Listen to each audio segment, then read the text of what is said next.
السلام عليكم. النهارده بقى معانا مدام هبه. ازيك؟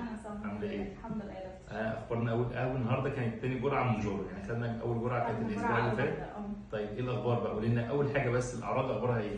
لا الحمد لله مش حسيت باي حاجه، واول يوم بس حسيت ان انا مش نفس الاكل خالص خالص. حلو، هو ده اللي احنا عايزينه. طبعا. طيب بقيت الاسبوع الحمد لله باكل اللي هو يا دوبك، حتى مش بقدر اكمل الوجبه بتاعتي. قادره تتحكمي، لكن الحمد لله ما كانش فيه اي مشاكل ولا فيه اي حاجه. يعني كان كل الاجراءات اللي انا بحبها قدامي، اقسم بالله بص ما فكرت حتى فيها، حتى التفكير نفسه ما جاش. طيب الحمد لله. خسينا قد ايه اول جرعه؟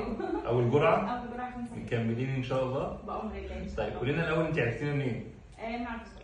طبعا حضرتك من بدري وعلى التيك توك برضه. طيب الحمد لله. لما جيتي لقيتي نفس الكلام اللي على التيك توك؟ بصراحه ولقيت المعامله احسن بكتير، وبصراحه حضرتك محترم، والريسبشن برضه الناس محترمه، والمكان لطيف جدا. انت نورتينا وشرفتينا، وان شاء الله كده احنا مكملين ان شاء الله لغايه ما نوصل للتارجت بتاعنا باذن الله. مكملين ان شاء الله. شكرا يا